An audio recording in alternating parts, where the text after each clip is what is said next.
So hi, my name is Lionel. I'm in chemical engineering and I'm really grateful to be announcing this in front of all you guys. So I had this really cool idea. It's called MSTS, Molten Salt Thermal System. Now, this is what they usually look like. You can see those three big tower things. Those are actually solar heliostat towers. They just basically melt salt, and I'll tell you how that works. So when I first came up with this idea, I was actually thinking about how this would fit the University of Saskatchewan, Saskatoon, and just engineering students in general. Most groups I found that in the university, usually are more electrical or mechanical engineering focused. There's not a lot of chemical engineering involved. Most of my chemical engineering friends keep telling me because of that, chemical engineering is boring. So I was thinking, okay, we should definitely do something that incorporates everyone, especially chemical engineering, environmental engineering too. So I definitely thought about this through the engineering design process. So first I was like, all right, what's an innovative solution? Because this is the innovative team. We have to come up with something that's cool and badass. So I was like, all right, so I identified the problem. We need an innovative way to store energy. There's lithium batteries for sure. People complain that it's not environmentally friendly, even though you can recycle it very efficiently. So first I was like, all right, and then you have identified criteria, constraints, brainstorm, all these eight steps right here. So I was like, all right, Saskatchewan has a lot of potash.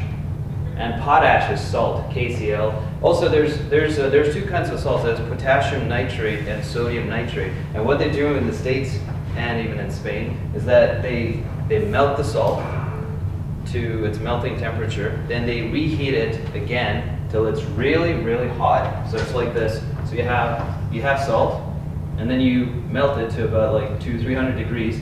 Then you melt it again, and you keep it really, really hot. This is called a hot tank. Cold tank is not really cold, it's about 300 degrees. This is about 500 degrees.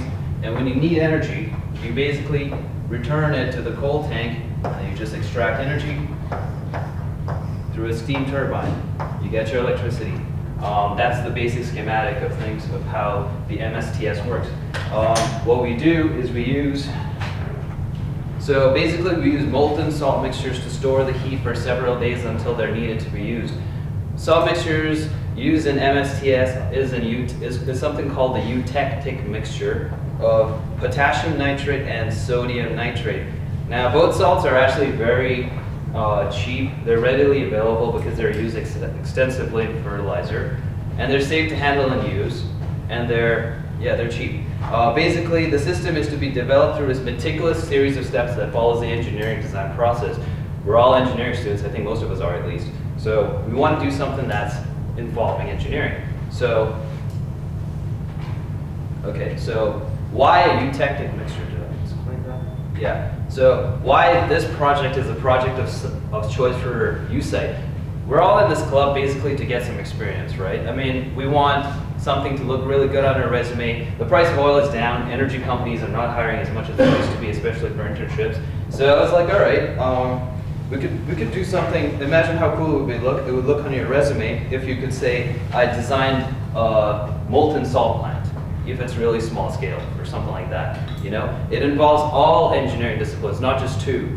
And making the other 5 or 3 or 4 look like they're just meant to work in an office, while the rest of us are just working, doing real stuff. But we can all do real stuff. We learned how to work in a multidisciplinary team. Design and construction of a process plant is extremely valuable experience that engineering companies will find attractive in a student's resume. This is a big one, especially in times like now when the price of oil is like below $30 a barrel. Also, it's a good time to learn something innovative. Maybe one of us can take this to a next step, start a company, maybe use the salts to maybe make a new industry in Saskatchewan, who knows. So funding from this project could come from large energy corporations. One of us will have to be the salesperson and pitch this idea to a large company and say, this is a great idea, it'll make you guys look good, make us look good, you get to fund maybe a 3rd or 4th generation version of this idea once we build the initial project, proof of concept. So why eutectic mixture of salt? Now, potassium nitrate and sodium nitrate, even though they're just relatively safe salts. They actually have a very, very high melting point of 334 C and 312 C. In order to reduce that, you mix the salts together and then something happens. It's like ionic bonds lower each other, something, thermodynamics. Lowers it to 142 to 145 C. So that's where it's like flowing. It basically looks like water. It's clear. It's somewhat clear. So the salt mixture proposed is white in appearance and relatively non-toxic and cheap. It's just really, really damn hot. So we'll be careful with that. But other than that, it's extremely non-toxic. It's not going to pollute the environment because it's just solid salt. So these things are relatively and cheaply available. So we have 5 components of a completed MSTS system. This is the full version. So we're not going to start with the full version because this stuff is, scary. It's like building a race car before you haven't even built a proper, car, or put together an engine or something. So there are full 5 components. There's the hot tank, there's the cold tank, there's a heat exchange system, there's the furnace exchange system, and there's a pressure control system. All right, so before I go here, I'm just gonna explain what's happening here. So you have the hot tank. The hot tank heats the salt to 500 degrees C. You have the cold tank. This thing keeps the salt molten at all times at 300 degrees, somewhere between 200 to 300 degrees. Here you can go between 500 to 700 degrees. What you do is you have to, and then you have this thing right here, in order to melt the salt again, this thing will be initially molten by using, heating elements of sort, maybe in the 5 kilowatt range. Here it's called the furnace system. This is the FX. Now we can use multiple systems for this. I personally propose for an initial system directly to heat it up using electric heaters in the 5 kilowatt range again. You can use solar power directly. So what you do is you have the molten salt going through tubes, and you have solar power coming in and heating it up even more. So just melting it over and over again. And then it just goes up here, hot tank, 500 degrees, and then it goes right here. This is the heat exchange system. So you have a copper tubing jacket right here, chilled water going through. There's a water reservoir right here, and it just generates steam. Maybe you have a nozzle here, you have a nozzle here. It's a very bad process flow diagram, I know, but I haven't taken that class yet. So it's something like this. So it basically looks like that. So the hot tank is constructed of several layers of insulation. This is the hot storage of the working fluid. It's designed to contain it between 300 to 500 degrees. It's constructed of several layers of insulation material. Now, when I first came up with this idea is not new. It's been there for a while. Several companies in the States already have working plants already in operation. This is a very innovative idea. My philosophy was that we don't do anything that's like theoretical. We do something that's already there. Use existing technology and make it better. Use off-the-shelf components. So use what you have and just make it better. If there are ideas out there, just steal them. Like whatever. Just take them. Just build it. So basically, I got all this information from NREL, which is National Research Energy Laboratory, which is a U.S. government organization. So the inner pot. There's like several layers. There's a KX99 tile, which you can actually purchase online. It's basically it's a kind of a fireproofing brick, and then it's backed by another layer, which is called G23. So you have one layer of KX99, and then you have G23, and this thing is held by, you have the 304L stainless steel shell. So you have your stainless steel shell right here. Then you have something called cow wool, which you can also get online. So you have another, insulating material right here. Then you have carbon steel right here. And then finally you add another last insulating material called Morgan super wool, which you can also get online. So this is what it looks like, basically. You have the brown bricks right there is actually the KX99 tile. The plastic in there is when they tested it for leak-proof, when they did leak-proof testing. So basically they'll build it, and then they'll just put water in it, maybe leave it there for a day or two, and then just see how that goes. And then take the bag out. If it works, it works. If not, we do it again. That's part of being engineers. Basically, we have to learn how to construct these things eventually. So yeah. So the cold tank, it's designed to contain molten salt up to 300 degrees C. It's basically constructed. It's basically like the hot tank, but not as much insulation because it's not as hot. So it's constructed out of carbon steel Schedule 80 pipe with a wall thickness of 1 inch. Uses structural fiber brick again for load bearing. Cow wool insulation for good thermal conductivity. There's another insulating material called hyperfrax, which you can also get from online suppliers. Thermocouples should be added in order to monitor temperature loss and keep molten at all times. That's very important. You don't want the salt to freeze or go below 150 degrees, or else it'll stay frozen. If it gets frozen in the pipe, that's bad news. Another thing you're going to learn from molten salt is that corrosion is involved. So if you guys have taken corrosion class, you guys talk to me about it all the time. You get to apply that knowledge as well. Have you learned ASPIS or ISIS? You get to apply this as well. So you have to use thermocouples in here, monitor temperature loss, use a thermocouple here, here, maybe here, I don't know. So that's the cold tank. Basically it's the same thing. Commonality of hardware is another big reason why I like my proposal right now, because you don't use anything completely different for one component or another. And plus you get to learn how to build different things. We won't build something very big initially, but I'll get to that. So this is what the cold tank actually looks like in a schematic sense. This is the top is the fiberfrax. There's the cow wool right over there. And then you have the 22-inch pipe, scheduled pipe, plain carbon steel. Carbon steel is actually relatively cheap. We're going for low grade, we're not really going for high grade. You have bottom insulation, which is just regular brick, so you can use KX99 again. We just lay it down and we basically do that. There is some fill volume, work volume, and then there's pressure and head involved. That's also there. Now you have the furnace exchange system. That's what actually heats up the salt from 300 degrees to 500 degrees. So initially we can use the electric coils in the 5 kilowatt range to melt the salt and simulate the furnace exchange system, because we like solar power apparently, and we want to use solar eventually. But for our first prototype, we should use, I recommend we use an electric coil just to heat up the salt. So built out of 304 SS coil tubing, electric heaters wrapped directly around the SS tube. SS means stainless steel tube that heats the molten salt. Thermocouples should be added to monitor the temperature. So here we have electrical engineers involved right there. We have mechanical, because you gotta make sure the structure is working, not the weld joints are not gonna burst or something like that.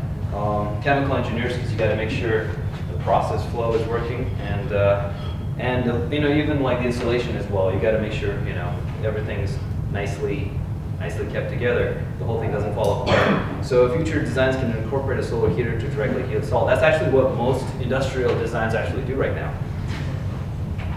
So this is what they did. This is how they built a furnace system. Basically you have regular pipe, a regular steel pipe that's wound like that. They wrapped it up like that with fiberglass here. They wrapped it up with cow wool, I believe.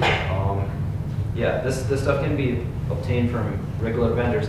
Another reason about my idea is you have to, when you're working in an engineering company, if you're doing something like EPC, engineering, procurement, and construction, I don't know if they still do that, ever since the price of oil went down. But if you're going to be working in an engineering company, you'll have to learn how to contact vendors and suppliers to get quotes. So this is a great thing as well. You get to learn how to contact suppliers, get quotes for certain types of installation, and they'll give you a deal too. I think most groups anyway do that. So that's something as well. We basically apply it. This was an advanced idea. We're just going to dumb it down for a lot smaller scale. And you can see the little wrapping right here. This is actually the electric coils that go around here. Salt goes through right here. The coils actually are the electric heating coils that are in the 5 to 7 kilowatt range, heated up way hotter. You have the thing just to make sure this thing right here is just to give a structural support. This is just to make sure this doesn't melt this, or not melt, but just doesn't damage it. And this here is just where the molten salt is going through. And then this is fiberglass insulation for the heater coils, basically. That's electrical engineering, and maybe a mechanical engineer, or even all three. This is when they actually set it up together. So what you're seeing there is the furnace system. So you can actually reheat the salt even hotter. And now you have the HX, which is this is the heating exchange system, and this is the hot tank. Basically have all that hot reheated salt coming in and going into the hot tank where it will be stored. So that's right there. So heat exchange system is basically meant for extracting useful salt work from molten salt when it's needed. copper T tubing is proposed. You know, there's a specific type of tubing they've given in the documents I've read, but we could probably just go for whatever. It's got to have water in it. Maybe we could use a different material, I don't know, like some kind of coolant. The salt tube is constructed out of 304L stainless steel. Basically the same material, nothing too different. The water is provided from a reservoir tank. Superheated steam is forced into a generator to generate electricity. Maybe we can use a pinch nozzle to, like, you know, pinch the steam even more. Something like that. There's like, that's the design part. So that's what it eventually would look like, the furnace system. This is like a bigger scale version. We're going to build a lot smaller version of this. Like, this is just to give you an idea of what they did. So this is sheet metal. This is basically what it looks like. You have the insulation nicely applied there. You have the outlet manifolds. Aluminum is actually is put in there just to contain the whole thing, so it doesn't like sort of collapse on itself when it's like going through. I think this is the part that actually extracts the work. So you have copper tubing going in, you have water going through that, and there's actually hot molten salt. The whole thing is insulated on the inside by cow wool, I believe.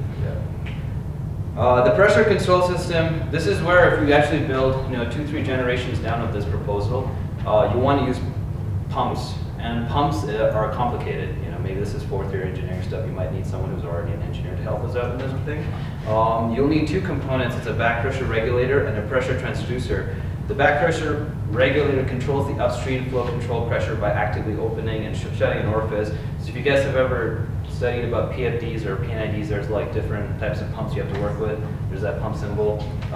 These things are all off-the-shelf components. For the prototype, we don't do this at all, because this stuff is complicated. Pump set that are pumping fluid that's between 300 to 500 to 700 degrees is pretty damn complicated. So we'll just leave that up for now. That's like maybe once we have a lot of lessons learned from our first two phases.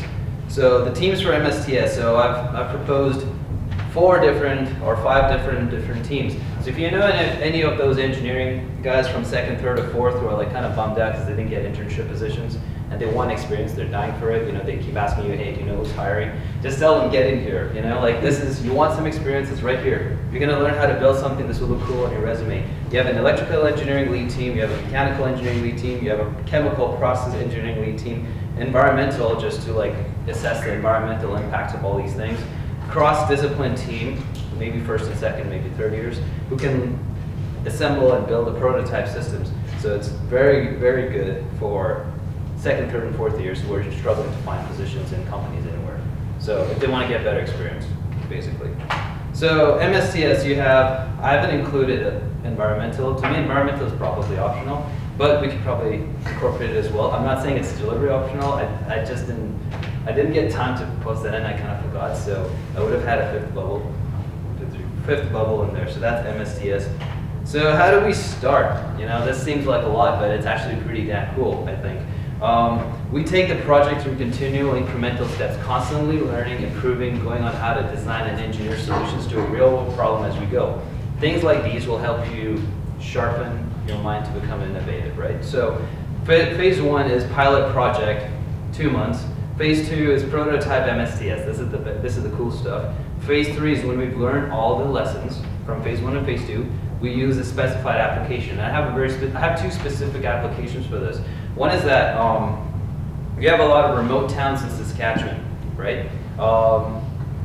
Say you have a blizzard coming in through out of town, and all of a sudden power is cut, right? So say it's the middle of winter, it's -45 or something outside. So what we do is we have an emergency MSTS system where people can go in and live in an emergency shelter. We calculate power requirements for 3 or 4 days. The MSTS will keep people warm in that emergency shelter for 3 or 4 days until emergency services can come in and do something about it.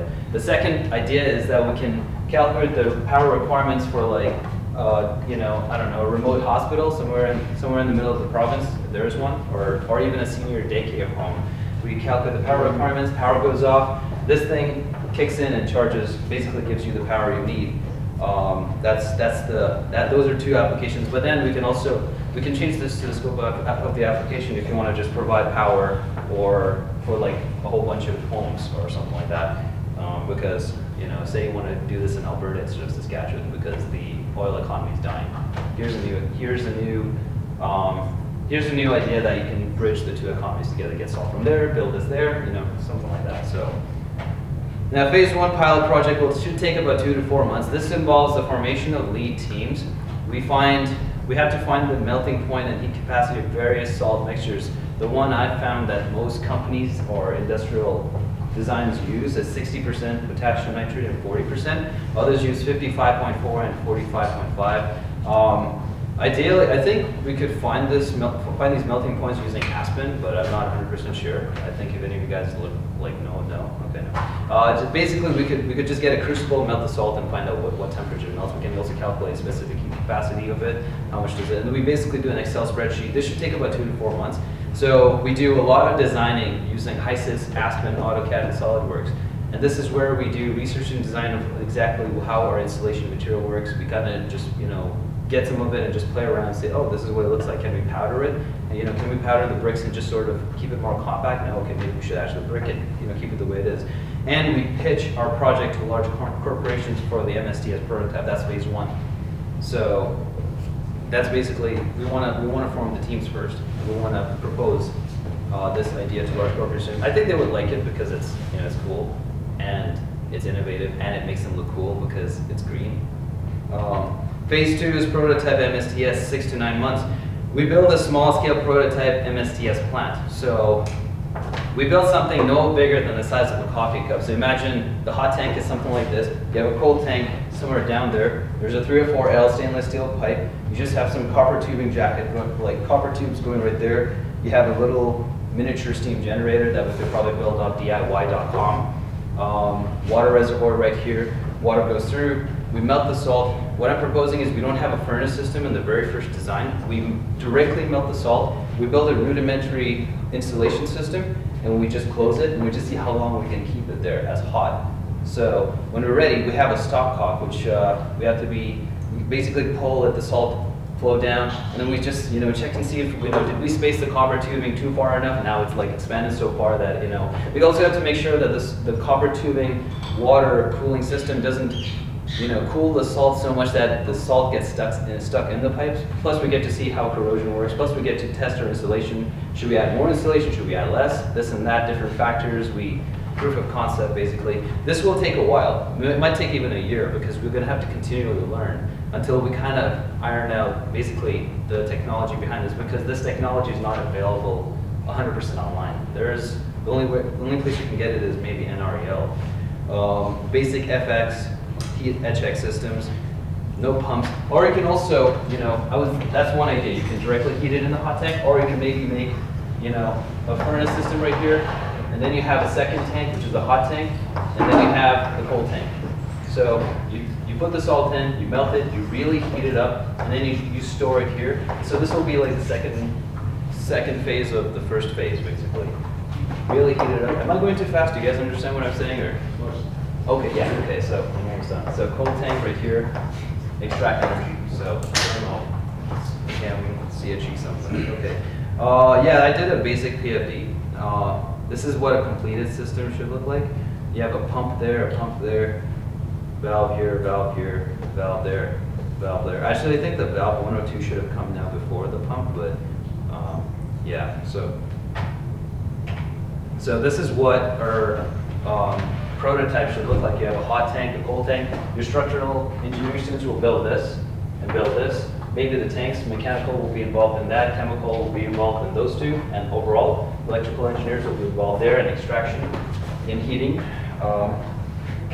So I kind of drew this up. This was a very rough diagram, basically what I drew here. The hot tank, cold tank, water reservoir, cold tank, 300 degrees. So phase 3 is the applied system. So this will take anywhere between 6 months to a year. That's what I think. So you have emergency shelter or a hospital, senior day care home. So why molten salt instead of a lithium battery? Cost of salt versus cost of lithium. It's from my sources, they've come between $500 a kilowatt today, but it could fall to $200 per kilowatt by 2020. This is a simple production for a large scale application. Potential for an infinite life, so you know, lithium doesn't die out. Molten salt doesn't die out like lithium does. And it's, I'm touting it as more environmentally friendly, even though lithium can be recycled. You know, I'm not saying lithium is bad. I'm just saying this idea is more innovative. So that's why this is something we should do. Why molten salt instead of water ice? This is another question I've gotten before. It becomes superheated between 100 to 374 degrees C. Tanks, they have done this idea before. We could probably play around if we wanted to. But the tanks required to contain superheated steam are much, much larger, and it's kind of complicated at such pressures. It's also dangerous, so we don't want to blow up something right in our faces. Future iterations of our design should involve solar power, like that heliostat, but that's like long term. Another reason why I like this idea is because this will make us permanent, you know, like kind of like how Husky Motorsports has their car. They haven't really deviated much from this. This is something could be our flagship project for the next couple of years. So this is a big thing. Materials and costs, I did that on my proposal sheet. This is some of it. It's not exactly complete because you have to actually get proposals from the companies that you want to get it from.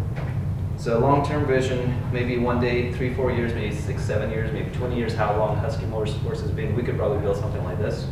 So solar, and this is in the States. I think it looks pretty cool. So, you know, this is heliostats, that's molten salt up there. That's the hot tank. So basically it just heats up there and then provides power for people at night. So these are the two sources I got it from. I stole them. Yeah, I'm not even ashamed to say it, whatever. So yeah, these guys are great, you know.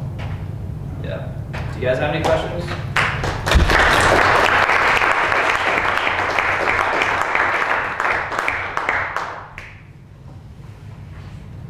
Any questions? Is your cost in US dollars? My cost is in US dollars, that's correct, yes. Are you wanting to source the heat exchangers and like the steam turbine or the steam turbine system? Ideally, I would like to build everything here because the very first prototype will be small. It's not going to be too big. It's going to be like this, maybe a little bit bigger than this. But we could build a very rudimentary prototype system, which is why that's all part of phase one, where we design. We've built several teams. So like you guys are going to design the best electric generator you can, that kind of thing. So slowly they build. Oh, we found one on DIYinstructables.com. Most of this information is already online. So yeah. Any other questions? Any other questions? Yeah. I'm not an engineer, but I didn't fully understand what heats up the tanks. What heats up the tanks? Which one are you talking about? Heater the tanks, the Volvo or the hot one. Okay, the cold tank is heated up by electric coils. It is initially heated up by electric coils to its molten state to about 150 degrees, but then it's kept hot at about 300. We could probably keep it up to like around 200 degrees C. The reason they keep it at 300 is because it's easier to pump. It's not as viscous.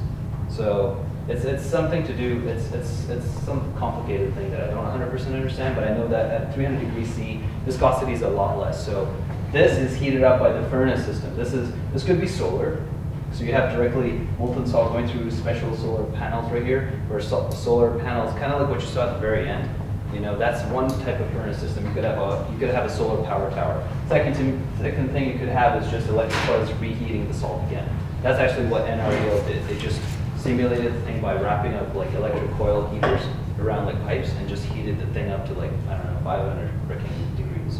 And then just, this thing is wrapped up in insulation, just insulated the shit out of it, just like there, and then, yeah.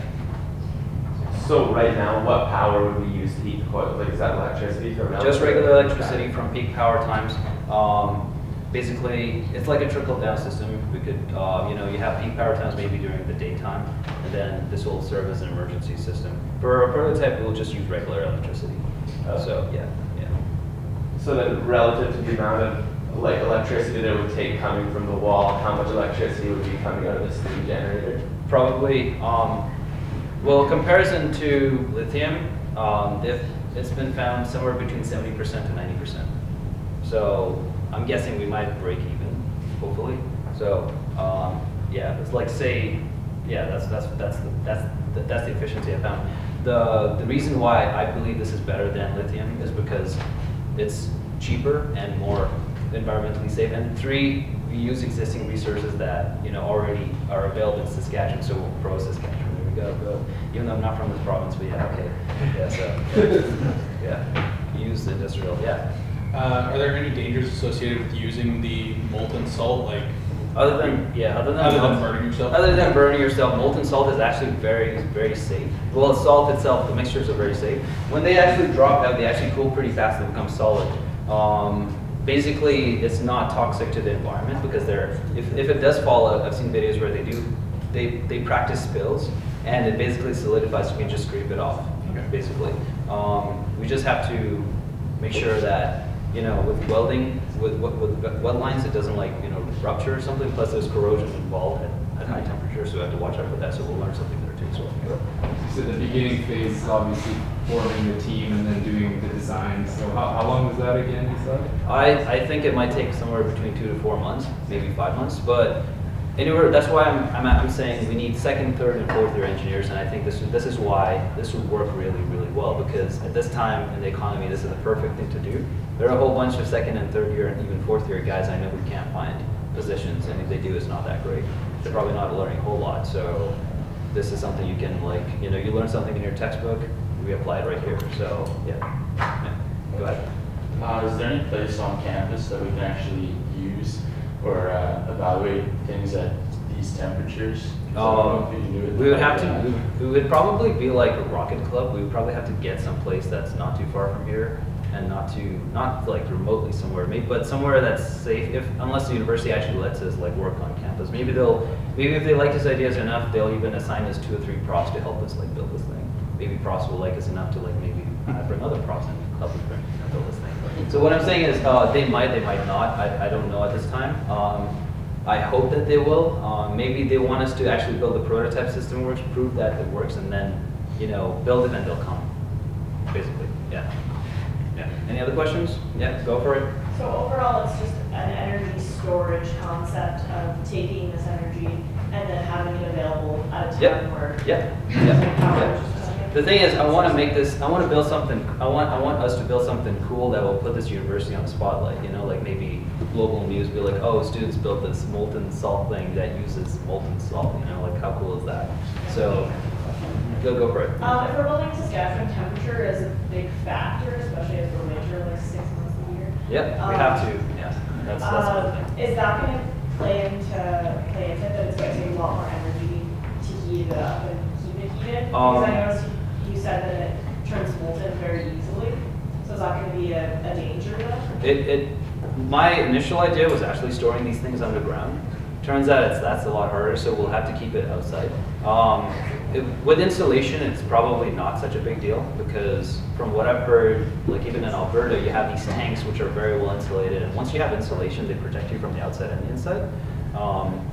Insulation really works, they actually really do work, especially with cow wool and Morgan super wool blanket plus and whatever. If it doesn't, we'll just add more insulation, basically. These things are not that expensive. It's just maybe the steel that I'm not so sure how much they cost and I don't know 100% about the cost of materials, but I know that on a small scale it's probably not going to be that much expensive. Just maybe building it. But yeah, it involves a lot of SolidWorks, Aspen, iSense. Basically, we'll have to do some design. But yeah, any other questions? Yeah, you good? No, good. No.